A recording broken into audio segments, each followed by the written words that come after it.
गुरु तेग बहादुर जी के सामने ही उनके भाई, उनके मतीदास जी को, सतीदास जी को, भाई दयाला जी को, एक को ऊपर से नीचे काटा गया। बोले सनातन धर्म इस्लाम कबूल करोगे? बोले ना, काट दिया।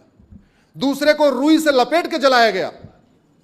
जलाने के माचिस लगाने से पहले पूछे कन्वर्ट करोगे क्या? बोले ना, जला दिया। तीसरे को खौलते पानी में डालने से पहले पूछा करोगे क्या? बोले नहीं, खौलते पानी में डाल दिया। हमारे पूर्वजों ने क्या क्या परेशानियां देखी हैं। हमारी माताओं ने तो जौहर किया है सम्मान की रक्षा के लिए, सनातन की रक्षा के लिए। क्या हम सब लोग मिलकर इतना नहीं काम कर सकते कि ठीक है थोड़ी दिक्कत आएगी, थोड़ा बिजनेस व्यापार में इधर उधर होगा, कुछ दिन के लिए समस्याएं आएंगी, लेकिन देश तो सुरक्षित हो जाएगा, हमारे बच्चे तो सुरक्षित हो जाएंगे। अरे आप जिनके लिए 4 BHK 5 BHK बना के जा रहे हो, अगर वही खतरे में है तो आपका 4 BHK 5 BHK किस काम आएगा?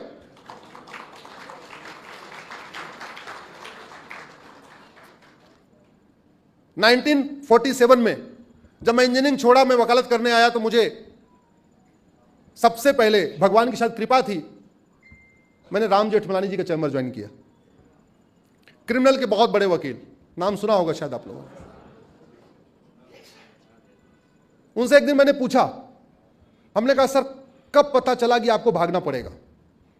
राम जेठमलानी जी अपने समय के उस भारत मतलब भारत पाकिस्तान बांग्लादेश के सबसे कम उम्र में पास करने वाले 10वीं पास करने वाले थे।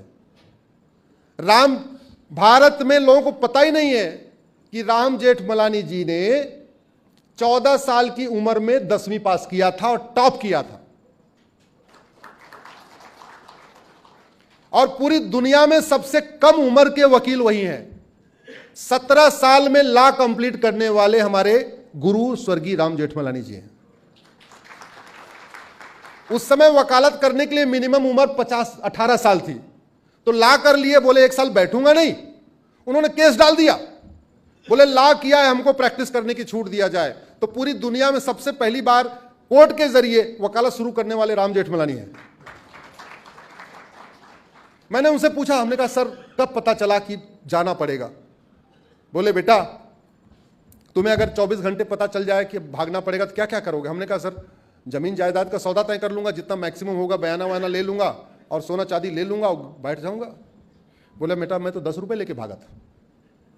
तो तुम खुद समझ सकते हो कि हमें कितनी देर पहले पता चला।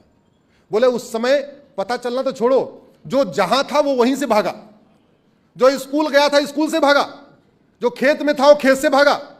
ऐसा भी नहीं हुआ कि पूरे परिवार इकट्ठा होकर फिर भागे, ऐसा भी मौका नहीं मिला था।